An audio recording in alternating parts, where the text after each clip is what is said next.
हाम्रो च्यानललाई सब्स्क्राइब गरी लेटेस्ट अपडेट पाउनको लागि बेल आइकनलाई क्लिक गर्न नभुल्नुहोला। नमस्कार, टेक्नेप युट्युब च्यानलमा यहाँलाई हार्दिक स्वागत छ। सधैँ जस्तो टेक न्युज लिएर तपाईसँग उपस्थित भएका छौं।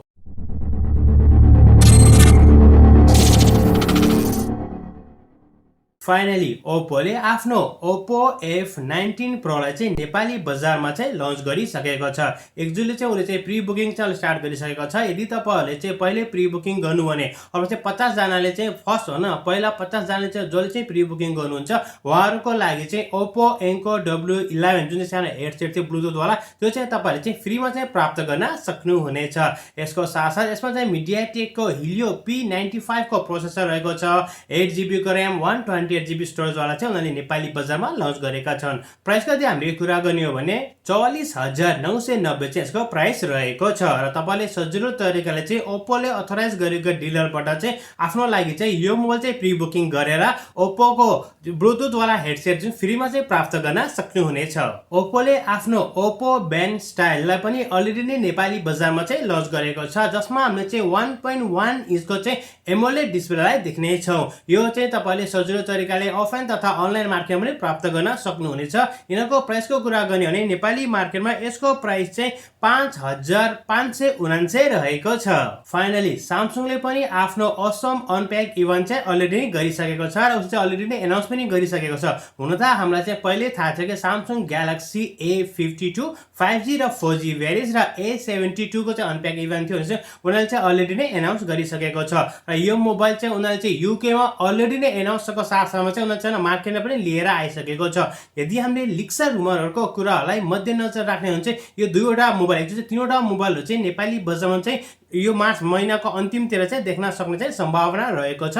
यदि हामीले मार्च महिनामा चाहिँ देखेन भने अप्रिल महिनामा चाहिँ हामीले चाहिँ स्यामसङको तर्फबाट चाहिँ 4-5 वटा मोबाइलहरुलाई चाहिँ देख्ने कुराहरु पनि आएको छ।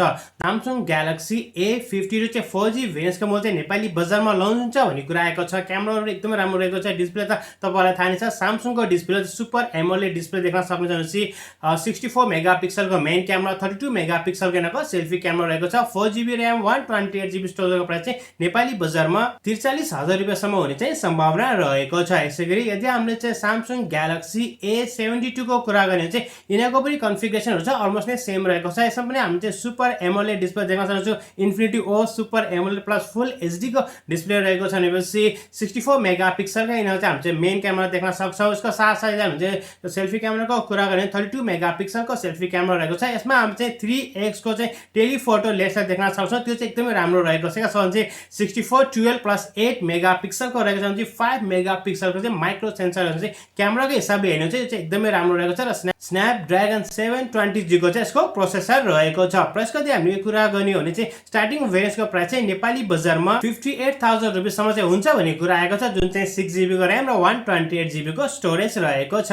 यसको साथसाथ चाहिँ यस्तो पनि रुमर्सहरु आएको छ कि स्यामसङले आफ्नो सस्तो भेरिएन्टको 5G मोबाइल जुन चाहिँ Samsung galaxy A32 5G भेरिएन्टको mobile चाहिँ छिटै नै नेपाली बजारमा चाहिँ लन्च गर्ने चाहिँ तयारी गरिरहेको छ। यो मोबाइल सायद हामी चाहिँ एन्ड अफ हैन यो मार्च महिना भित्र चाहिँ देख्न सक्छौं भन्ने कुरा पनि आएको छ।